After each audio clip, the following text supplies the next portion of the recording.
Nah, sekarang kita lanjut ke video yang kedua.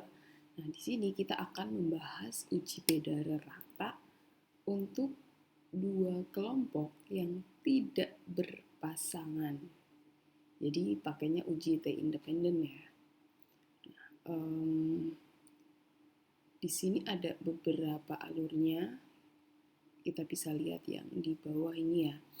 Ada alurnya apa, terus mulai dari cek variabel, terus kemudian uji normalitas, di SPSS-nya seperti apa juga, dan output yang kita baca sampai dengan interpretasi, kemudian diikuti penjelasan mengenai uji alternatifnya yaitu Mann-Whitney jika uji T itu asumsinya tidak terpenuhi.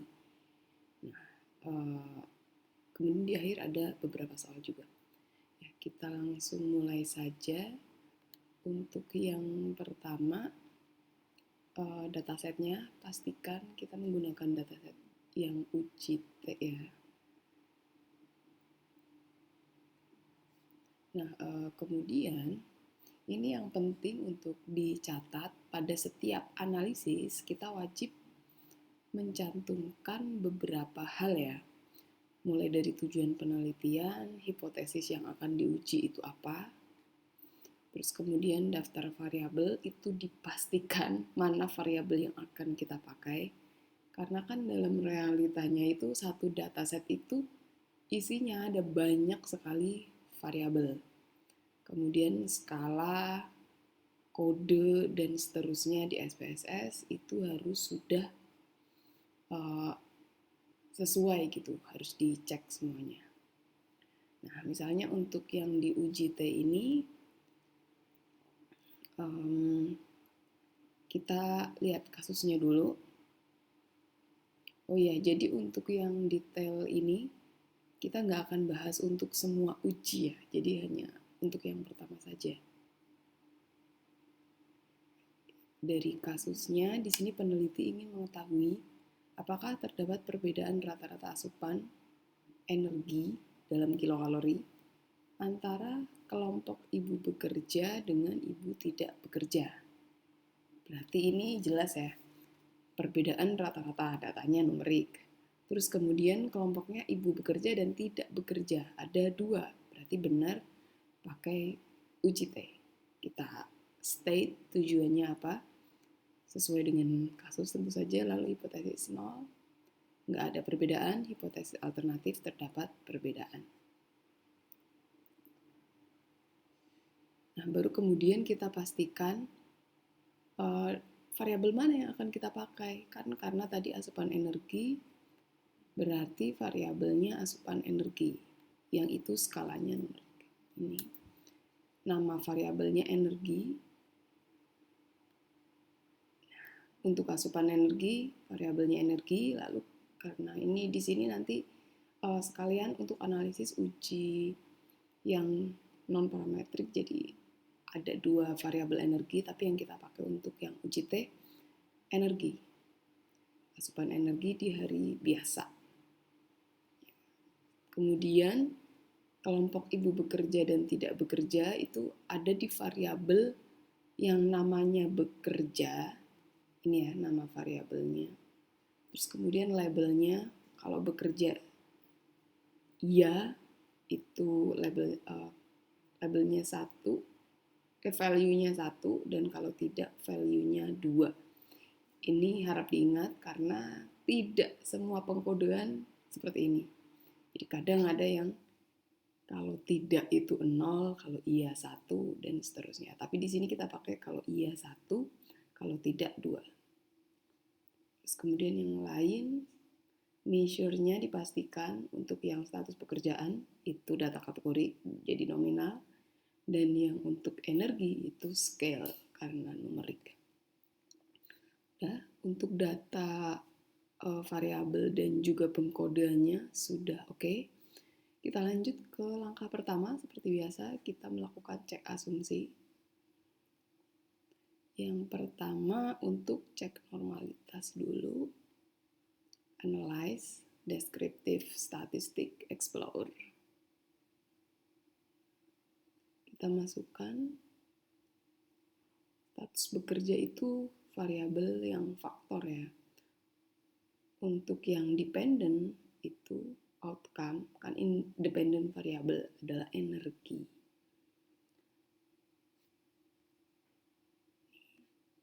Untuk yang di pengaturan jangan lupa energi faktor listnya bekerja. Kemudian yang diklik yang bagian plots harus wajib centang yang normality plots with test. Kalau yang lain dibiarin aja nggak apa-apa. Continue dan klik OK.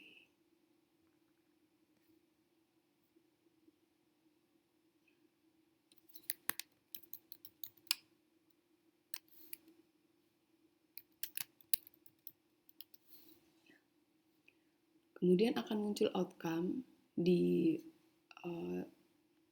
file di jendela output ya. Yang perlu kita baca itu tabel test of normality dan juga kolom yang bagian Shapiro-Wilk dan p-value-nya. Di SPSS labelnya pakai SIG titik. Kenapa ini yang kita baca yang Shapiro-Wilk? Nah, klik yang ini nanti kelihatan. Berarti Shapiro-Wilk yang sebelah kanan, lalu SIG-nya ini di sini 1,0. Ini yang kita baca.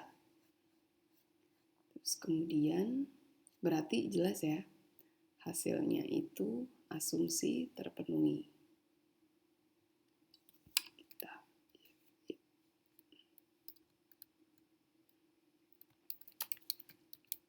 Asumsi terpenuhi.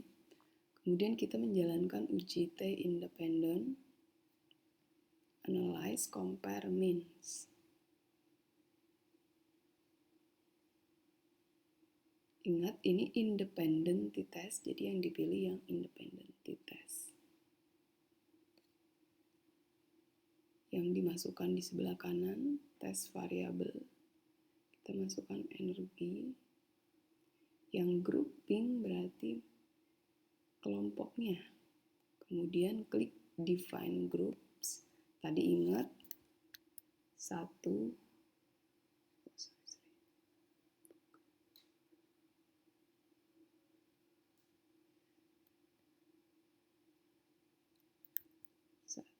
dan 2.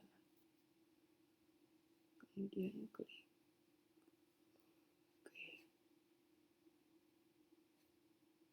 Output yang dibaca adalah yang grup statistik rata-rata energi per kelompok. Itu untuk data deskriptifnya. Kalau kita mau tahu rata-rata di kelompok ibu yang bekerja dan tidak bekerja ini. Jadi secara angka rata-rata memang kelompok yang ibu bekerja rata-ratanya lebih tinggi, tapi kita nggak tahu ya ini secara statistik berbeda atau tidak. Jadi 2.200, kalau yang tidak bekerja 1.992,33. Terus output yang kedua itu yang independent t-test, samples. Nah, di sini ada 2 tabel ya. Nah, kita panjangin.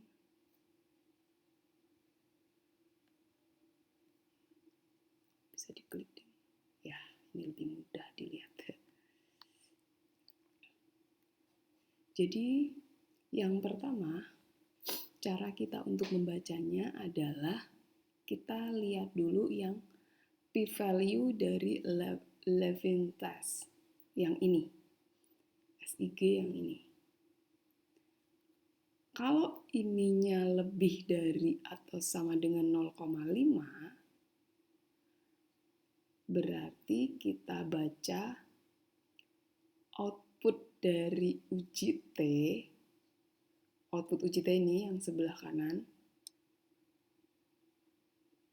Jadi p-value-nya itu yang ini. Bisa atas, bisa bawah. Dalam kasus ini, angkanya sama. Jadi mungkin salah baca nggak akan ngaruh apa-apa ya, tapi tidak selalu seperti itu. Jadi yang pertama baca ini dulu, Leuven test, p-value yang ini, kalau lebih dari sama dengan 0,5 artinya asumsi homogenitas varian terpenuhi, ya, equal variance assume, itu berarti yang dibaca SIG dari t-testnya adalah yang atas, yang ini. Kalau ininya lebih dari 0,05. Kalau ini kurang dari 0,05 yang dibaca, SIG dari t-test adalah yang bawah. Karena asumsi homogenitas varian tidak terpenuhi. Gitu. Jadi tes homogenitas varian di uji T independen itu menentukan p-value mana dari t-test yang outputnya kita baca. Jadi jelas ya, meskipun ini sama, semoga tidak bingung. Jadi kita baca yang atas karena ini asumsi dari homogenitas varian terpenuhi. Jadi kalau misalnya kita lihat hasil t-test ini, kesimpulannya adalah ini kita ketik aja P kurang dari 0,001. Kemudian kita ke interpretasinya. Ini saya tutup dulu. Interpretasinya berarti yang ini ya, terdapat perbedaan rata-rata. Ya, ini kalau misalnya lebih dari 0,05 berarti nggak ada perbedaan rata-rata. Artinya sudah selesai berarti ya untuk uji T ini. Uji tidak ada uji follow up-nya. Kalau misalnya sudah ketemu udah selesai. Nah, kan ada kalanya data yang kita analisis tidak memenuhi asumsi normalitas terdistribusi normal di setiap grup. Itu bisa jadi tidak terpenuhi. Kalau misalnya itu kasusnya, berarti kita menggunakan uji parametrik, non-parametrik, maksud saya Mann-Whitney. Kita sekarang mempraktekkan itu sehingga kita ganti variabelnya gitu. Untuk yang Mann-Whitney kita pakai variabel yang dependen maksud saya yang energi libur. Jadi kasusnya sama, cuma energi yang dibandingkan ada energi ketika hari libur. Itu datanya sudah ada, kita cek coba di datasetnya. Nah yang ini. Langkahnya sama, jadi pertama lihat dulu distribusinya untuk ya kan kalau langkah pertama kita nggak tahu ya kalau itu sebenarnya pakai Mann-Whitney. Jadi dicek dulu, anggap aja kita belum tahu. Asupan energinya diganti yang hari libur. Ini kalau dipanjang baru kelihatan gitu. Nah ini kan yang hari libur. Yang lain sama biasanya masih tercentang kalau habis dipakai. Kita lihat hasil test of normality-nya. Klik yang ini biar cepat. Nah ini kelihatan jelas ya. Untuk kelompok ibu bekerja, p-value-nya itu signifikan, berarti tidak terdistribusi normal. Ya, tidak memenuhi asumsi uji T, maka kita pakai Mann-Whitney. Analyze, ingat ini non-parametrik berarti pilihnya yang non-parametrik. Legacy dialogues to independent sample. Oh, di sini ternyata belum ada ya. Oh ya udah. Langkahnya oh iya. Di bagian atas. Jadi di sini tadi uji normalitasnya sama dengan yang atas ya caranya. Tinggal dipilih yang energi libur. Langsung ke yang Mann-Whitney. Di pengaturan tes variabel kita masukkan energi hari libur, grouping variabel yang status pekerjaan, define group. Ini harus diisi karena kita belum pakai man-witness sebelumnya.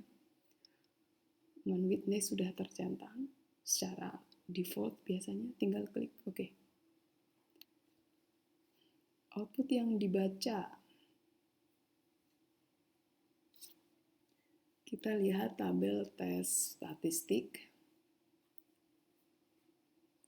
Ini yang di bawah ya ini.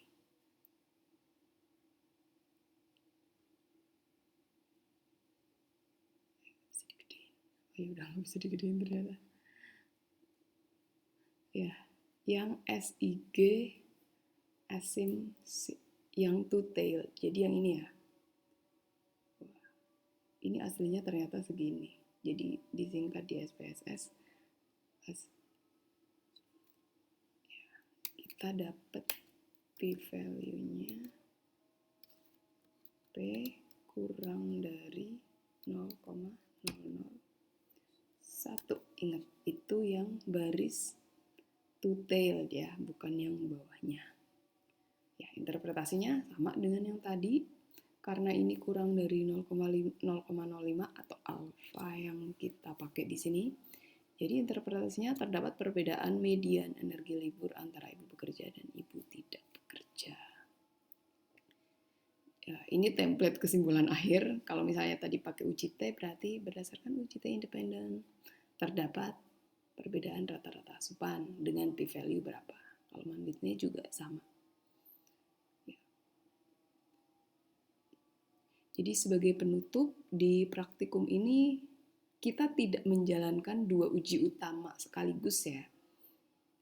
Sebenarnya uji beda rata hanya satu untuk satu hipotesis. Tapi kita milih satu uji yang sesuai dengan data. Kalau tadi pas energi itu kita pakai uji T independen karena memang itu dua kelompok independen yang datanya terdistribusi normal. Terus kita pakai uji man-Whitney untuk yang asupan energi hari libur karena datanya itu dua kelompok independen tapi tidak terdistribusi normal. Jadi kesimpulannya data itu yang menentukan uji ya, bukan sebaliknya. Selanjutnya ada beberapa pertanyaan, silakan kalau misalnya ingin dijawab, nanti bisa ditulis di komen. Ada soal yang nomor 1, kemudian nomor 2, ini saya cepetin aja. 3, nomor 4, 5, 6, 7, dan 8. Ya. Di video berikutnya kita akan membahas uji T berpasangan paired test dan juga alternatifnya yang untuk non-parameter.